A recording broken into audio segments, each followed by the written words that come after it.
Say you think the government does too much.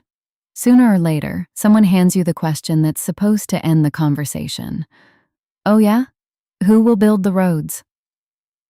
It gets thrown like a checkmate, as if roads are so obviously the state's job that wanting them done another way makes you a child who hasn't thought it through. So let me actually answer it. All the way to the end, including the part I honestly can't solve. Because there is one, and I'm not going to hide it. There's an easy way out of this, and I'm going to skip it. The easy way is Rothbard's old move, the fable of the shoes. Imagine government had always made the shoes, every pair, your whole life. Someone proposes letting private companies make them instead, and everyone gasps. Who would make the shoes? What about the poor? The point lands. You can't picture a private version of a thing only because you've never seen one. That's a fair jab. But on its own, it's a dodge. It wins without doing the work and skips the reason a thoughtful person asks in the first place. Because underneath the meme, there's a real economic argument. A good one. So I'll build it for the other side, stronger than the person yelling it usually can. Here's the serious version. Some things markets genuinely struggle to make, and roads look like the textbook case. Economists call it a public goods problem. A road with no gate is non-excludable. Once it exists, you can't easily stop people who never paid from using it. So everyone waits for someone else to fund it and rides free. Nobody pays, and the road they all want never gets poured. That isn't a slogan. It's a textbook market failure. And it gets harder. To build a road, you need a continuous strip of land, every parcel, the whole way. If a single owner in the path realizes you can't root around him, he can hold out for an impossible price. Economists like Posner call it the holdout problem, and it's real. Without the power to force a sale, some roads everyone would gain from might never get assembled at all.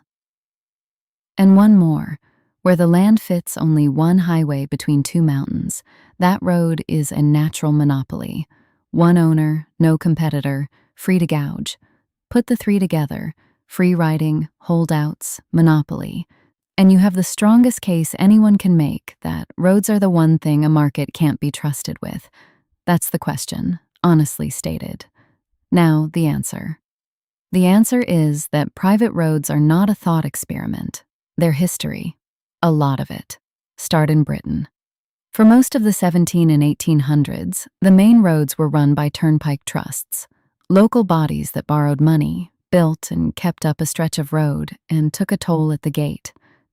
At their peak in the 1830s, around 1,000 of these trusts ran roughly 20,000 miles of road, about a fifth of the whole network, paid for by tolls and local lenders, not out of the national treasury. And I'll be straight with you, because the honest version is stronger than the tidy one. Those trusts were still created by acts of parliament, not a pure free market. Hold that thought, then cross the ocean. In the young United States, there was less hesitation. Starting with a road from Philadelphia to Lancaster in the 1790s, Americans chartered private toll road companies by the thousands. Between 2,500 and 3,200 actually built and ran their roads, tens of thousands of miles, decades before government took the job. This is counted, documented work. The economists Daniel Klein and John Majewski spent years in the archives adding them up. If history feels far away, look out the window. The Dulles Greenway in Virginia is 14 miles of highway, a private partnership financed and built for about $350 million, opened in 1995 on private equity and private debt. In California, the 91 express lanes were the first privately financed toll road in America in over 50 years. And I'll say it plainly. Both were built under deals with the state, not in a stateless vacuum. I won't pretend otherwise. But the quietest example is the biggest.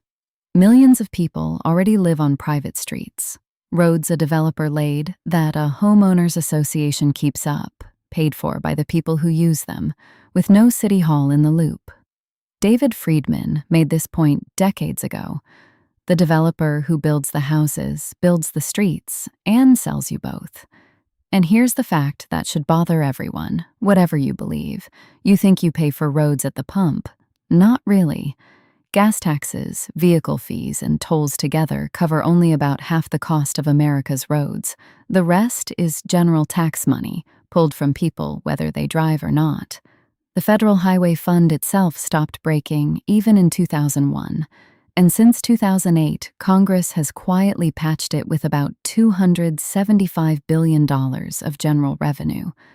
The clean, taxes build the roads story is already fiction.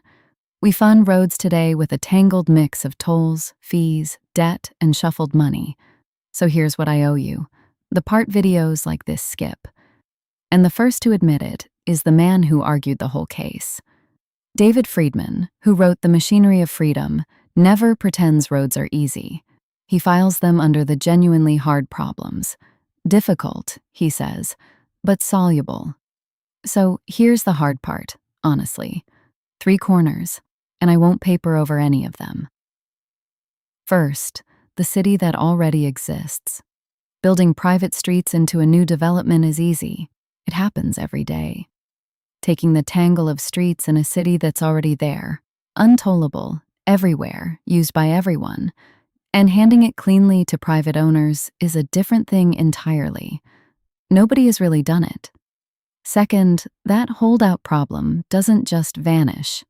The best answer, quietly buying the land before anyone knows the plan, works more often than critics admit, but it's not a clean guarantee. Even honest economists on my own side, like Bruce Benson, argue the problem is smaller than claimed, not that it's zero. Third, and this one cuts. Remember those thousands of American turnpikes? Most barely paid a dividend. People funded them less for profit than for what a nearby road did to the value of their farms and shops. It worked. But the market will build roads at a profit is too clean. The truer sentence, the people who benefit will fund them, sometimes barely, sometimes out of something more than money. And the one time a private road here got a real monopoly, those California lanes, the owner used the contract to block the public road beside it from being widened. That's the failure mode, out in the open.